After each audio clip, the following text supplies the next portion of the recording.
Hello, guys. Welcome back to the Blackout Tea channel. I hope you guys are having a blessed and wonderful start of your Friday.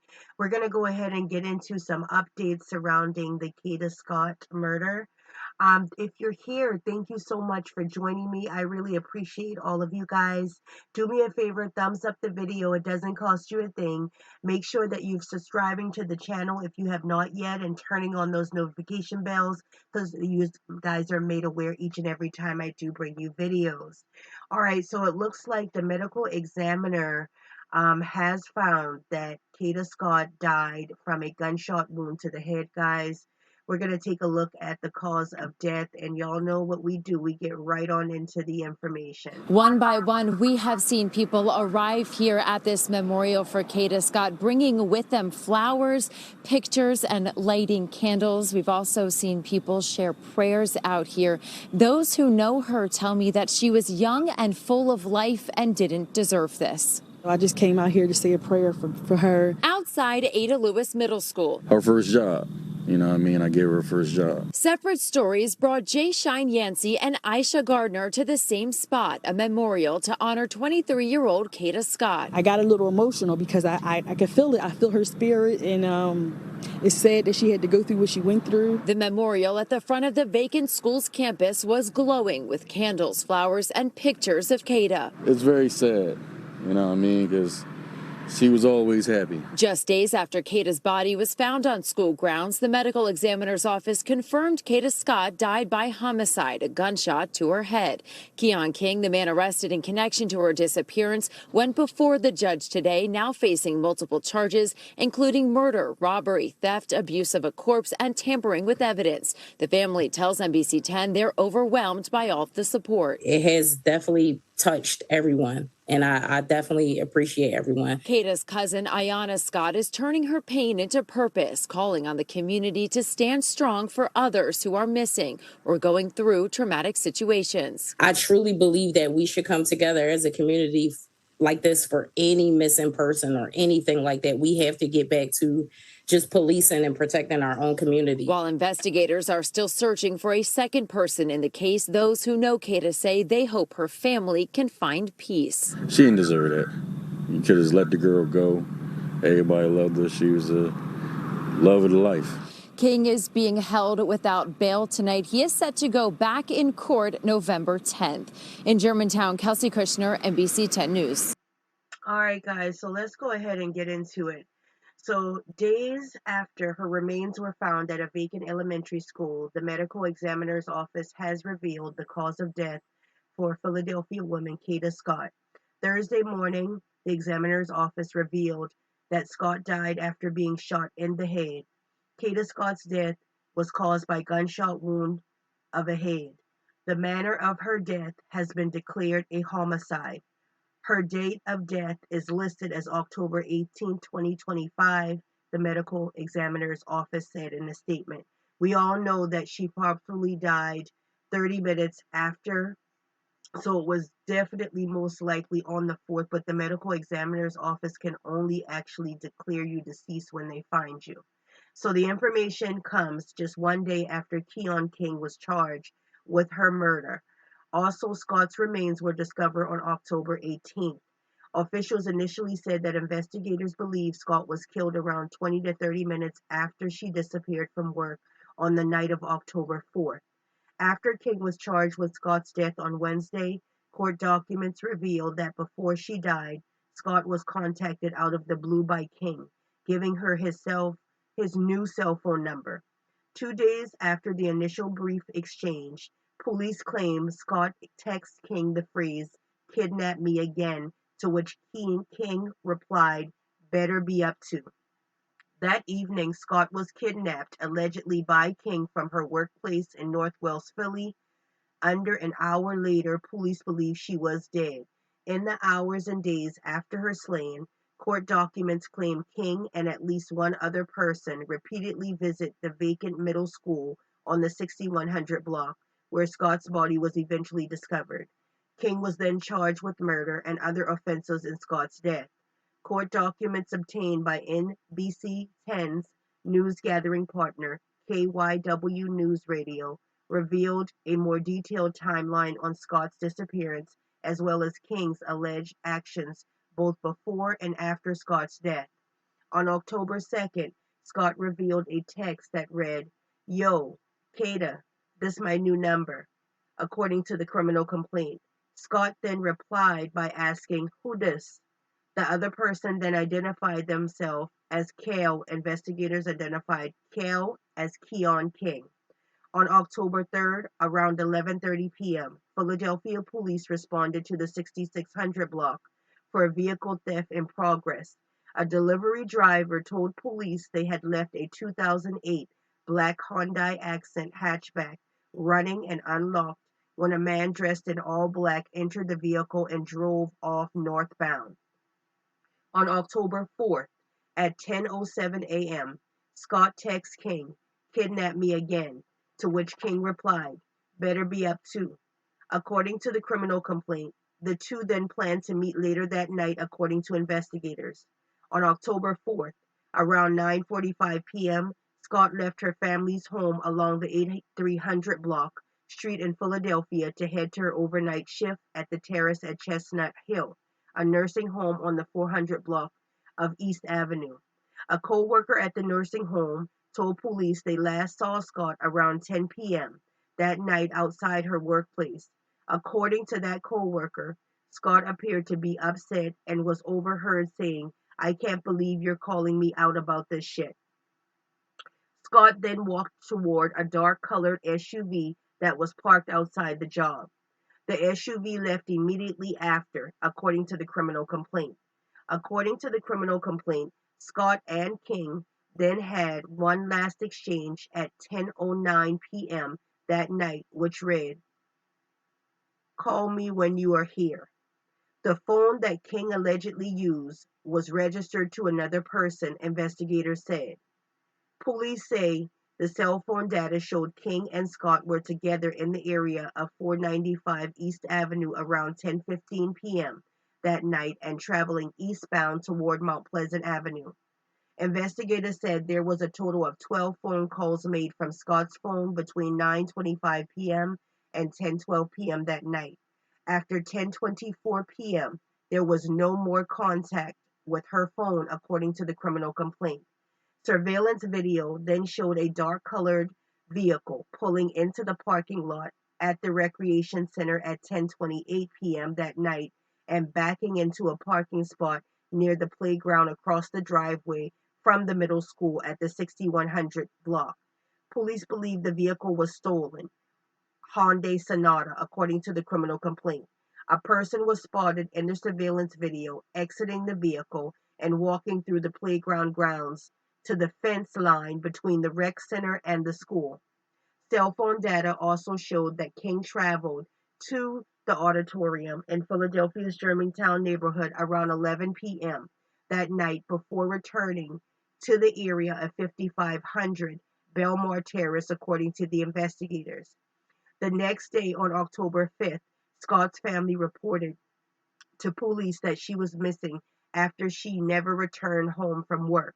Later that night at 11:39 p.m., a police vehicle pulled into the parking lot near the recreation center.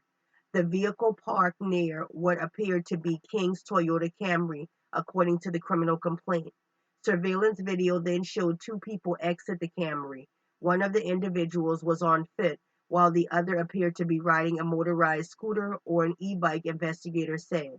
Both people then left out of the view of the surveillance camera while the vehicle remained parked at the location. I'm going to stop there for a second because at this moment, she's already deceased. But I believe also when he went to the rec center that night on the 4th, that she was also already deceased in the vehicle in the passenger side. And we'll get to why I'm saying that here in a few minutes. On October 6th, the two individuals returned to the vehicle in the parking lot at 3:56 a.m. on October 6th. The two people then emerged from the playground and approached the area where the Toyota Camry was then parked, according to investigators.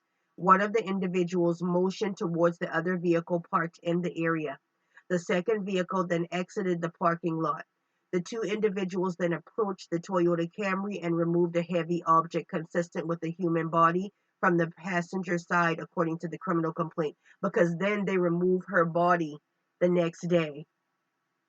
They then carried the object across and towards the playground area, according to the investigators, about a half hour later. Around 4:25 a.m., two individuals approached the Toyota Camry and entered it for a short time before exiting and walking back into the playground area and out of the view of the surveillance camera at the minute and a half, investigators said. Police said cell phone data showed that King also traveled from Belmar Terrace into Center City that day. They determined King was driving a 1999 Toyota Camry that was registered to him. King was scheduled to appear in court that day on unrelated charge, officials said. King also stopped in the area of the 2100 block around South 60th Street that night at 6:13 p.m., according to the criminal complaint. On October 7th at 2:48 a.m., a person was spotted running from the playground area of the rec center and entering the driver's seat of the Toyota Camry before driving off, investigators said. Shortly after 3 a.m. that morning, police responded to a report of a burned Hyundai Sonata on the 2300 block of 7th Avenue. When they arrived, they discovered the car was no longer at the location, but instead it had been compacted at a nearby junkyard. Through surveillance video from the rec center and cell phone data, officials determined King used the stolen vehicle to move Scott's body and that he also set the car on fire. On October 10th, investigators searched through the auditorium but didn't find Scott. Surveillance video also showed King's Toyota Camry arriving at the Gypsy Lane condominiums on the 4,000 block of Gypsy Lane around 3 p.m. that day. Police said King was spotted on video repeatedly exiting the car, accessing the trunk, and leaving the car. Sources also told NBC 10 King has family members who lived in the complex. So I'm stopping again for a second. That is the complex that we see that had the gate. He had access to that gated community because family members apparently lived there. After police identified King as the suspect in Scott's disappearance, he surrendered to police on Tuesday, October 14th. He was charged with kidnapping for ransom, false imprisonment, criminal use of communication facility, stalking, recklessing, endangering another person, and tampering with physical evidence. King was placed in custody at the correctional facility where he was being held on a $2.5 million bail. Police announced King's arrest during a press conference on Wednesday, October 15th. They then released surveillance video of King's vehicle, the gold Toyota Camry. Police then responded to the middle school later that day after receiving a tip. They recovered a cell phone case outside the school, according to sources. Then later Wednesday afternoon, police received another tip and responded to the Gypsy Lane condominiums. That's where they found that Toyota Camry in the parking lot. Police towed the vehicle and searched through it, but didn't find Scott. Community members and Scott's family members, who have been searching for Scott since her disappearance, said they found signs of that point of interest at the middle school, such as fresh dirt and a strange smell. Then later on Friday around 10 p.m., police received a very specific anonymous tip regarding Scott's whereabouts. Police returned to the middle school on Saturday, October 18th. They then found the body of an unidentified woman in the shallow grave in a wooded area near the school. The body appeared to be around a week old or less. The commissioner of the Philadelphia Police Department, John Stanford, said at the time. On Sunday, October 19th, the human remains were identified as Scott by the medical examiner's office using DNA evidence. Sources confirmed with NBC 10 the same day the Philadelphia District Attorney's Office approved new charges against King, including arson, causing a catastrophe, conspiracy, unauthorized use of an automobile, tampering with evidence, reckless endangering another person, and receiving stolen property. Officials announced the second set of charges against King Assistant District Ashley also said Monday that other people may be involved in Scott's disappearance. At this point, we did not charge conspiracy. We did charge conspiracy. So we do have reason to believe that the other person or other persons may have been involved after the fact, but who they are and the level of involvement, we're not going to get into the comments at this time. Officials announced that Scott's death was ruled a homicide. They also announced that King is now charged with murder, robbery, theft, violation of a Uniform Firearms Act, possessing an instrument of crime, tampering with evidence, abuse of corpse, conspiracy, and obstruction of justice. While King is in custody, officials are still asking the public for tips and for any other victims of Kings to come forward. If you have any information on the death of Kada Scott or were victimized by King in the past, please call the Philadelphia Police at 215-686-TIPS. For the Philadelphia District Attorney's Office, you can call them as well at 215-686-8000. The Philadelphia Medical Examiner revealed Scott died from a gunshot wound to the head. King had a criminal record prior to his alleged involvement in Scott's kidnapping and murder. Investigators said King kidnapped and assaulted another victim earlier in the year. Video posts on social media showed a man, who investigators identified as King, hopping a fence and walking up to the window of a North Philadelphia home. The woman recording the video tells King to leave before telling another woman to call, police officials said. The video then shows King walking to the side of the home, peering into another window, and trying to get inside, according to investigators. The video was recorded earlier this year, about an hour before King allegedly kidnapped a woman, threw her in a car, assaulted her, and then led her out of the vehicle. Investigators described that incidents as domestic in nature. King's 2-year-old child was in the backseat of the car during the incident. Ultimately, when the complaining witnesses and eyewitness on that case stepped out of the property later that day is when the kidnapping occurred, and he grabbed the victim, put her in the car, drove away, and assaulted her, she said. While King was charged with that incident, the case was withdrawn in May of 2025 because the victim didn't show up in court, officials said. In this specific case, what I can tell you is that after the first listing, when the victim failed to appear, the case was marked what is called must be tried, which is a little bit of a court lingo, but basically saying if it's not tried by the next listing, it'll either be dismissed or withdrawn. During a press conference on Wednesday, it was marked that way. They stated that it was marked that way after the first listing when she didn't appear in court, and then at the second listing when, again, we didn't have the witness or the victim in court. It was at that point withdrawn from the previous marking.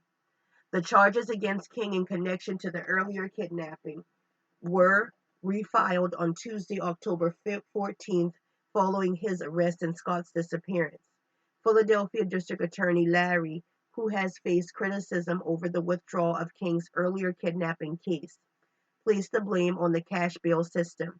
He claimed his office had requested nearly $1 million bail for King for the initial kidnapping case, $1 million minus $1 bail, and we did not get it. We don't set bail, judges do. The bail was set at $200,000. Well, probably because the commissioner who set the bail probably imagined that was enough to hold Keon King in custody. It wasn't. Keon King had access to a lot of money, and so he paid $20,000 bail almost immediately and was out of custody as a consequence of that, all right. This is the problem with cash bail. Kirshner claimed that victims are less likely to appear in court if they know that the suspect is not in custody. The victim is more likely to walk in the door of the courthouse and testify if that victim knows that the defendant can't walk out right behind her if he's locked up. Well, he wasn't locked up here. During Monday's press conference, officials also shared the following statement from Scott's family. It is with profound sadness that we share the tragic passing of our beloved daughter, Kada Scott. We kindly ask for space and privacy at this time as we process the heartbreaking events of the past few weeks. Our hearts are shattered, yet we are deeply grateful for the outpouring of love, support, and prayers from people across the nation and around the world. Please continue to keep us in prayer as we navigate this unimaginable loss. Our hearts are broken beyond measure. We are profoundly thankful to every person who shared Kata's story, joined the search efforts, prayed with us, and stood by our family during the devastating time.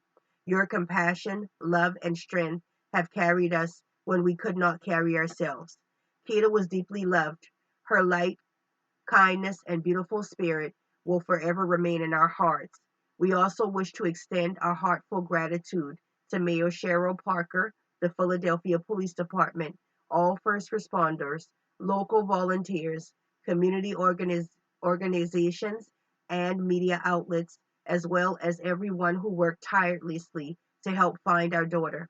Although the outcome is one no parent should ever have to face, we remain thankful for the unity, leadership, and the love that's surrounding us through it all. As we continue to grieve, our family now seeks justice for Kada. We place our full trust in the police department and the district attorney's office to ensure that the truth is revealed and that those responsible are held accountable to the fullest extent of the law.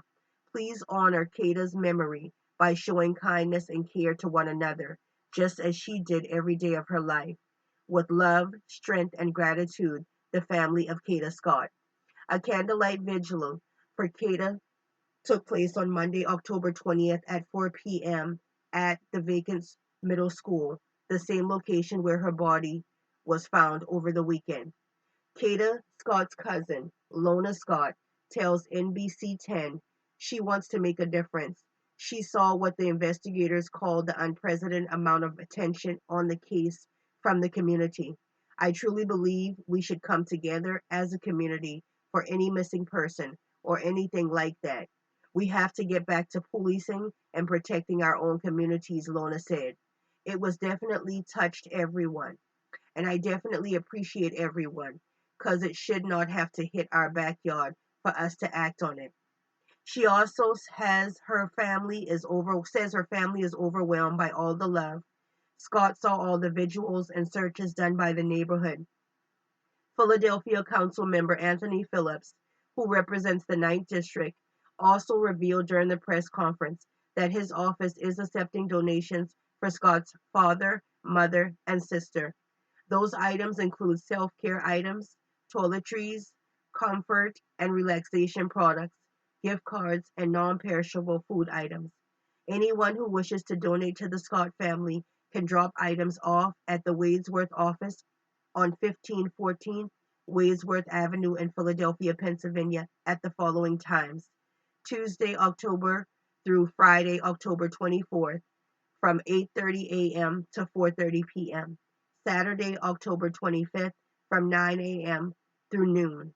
Anyone with additional questions about donations can call the office of Council Member Phillips at 215-686-3454. Okay, guys, I want to say this. There was someone in my comments. He watches the channel and he watches videos. I'd like to say thank you to everyone for that.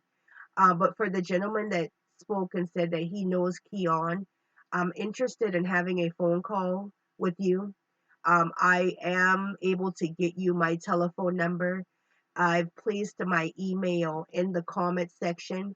You can feel welcome to grab that email there if you'd like to have a conversation on it. It would actually be anonymous. We do not have to actually display or say who you actually are, but I'd like to get some information out to my YouTube community if we can, as well as the surrounding communities that view the YouTube channel. I want to say this. It appears that you know now that there are other individuals that have been involved in this young lady's demise. We're not sure at this point what actually ticked Keon off. We're not even sure if the comment that Kada made to kidnap her again has any sense to this or if it was something else. We're still waiting on that information. I believe Keon at this time is probably most likely still not talking to the detectives on this case. Most likely he's going directly through his attorney. I don't think that he's going to be somebody that's going to even, he's probably not even going to talk or speak at trial. Um, I'm waiting to actually see if he is. It just seems like this is just something that has been in circles, situation where it's been up and down. Definitely, we know that Keon does have a family or a family member that is in law or has been in law enforcement at some point. So I'm hoping that that person is definitely not the person or of some nature involved in this of any kind, but we can't tell. That is, his family. So at the end of the day, you never know what people would do for family. I want to say thank you to each and every one of you that continuously shares my YouTube channel. I really appreciate it. The likes do not cost you anything. I appreciate you guys for those. Please remember to thumbs up the video. It gets the information out to other folks as well that may not even be familiar with the story. If this was one of our family members, we would definitely want others to help us in this situation as well. If there is anyone that has information, we're asking you to please reach out to the authorities. Now that this guy, Keon King, has been locked up, I believe that is what even prompted the anonymous tipper, even if they were to the one that assisted in the police finding those items such as her cell phone case and her bank card in that parking lot. It appears that somebody else, one of them, could have scattered the items knowing that she was actually buried in the back of that building. Okay. All right, guys, do me a favor again. Thumbs up the video, subscribe to the channel. I love you guys. Continue to be blessed and have a blessed rest of your day. I will see you soon. Mwah! Thanks for watching.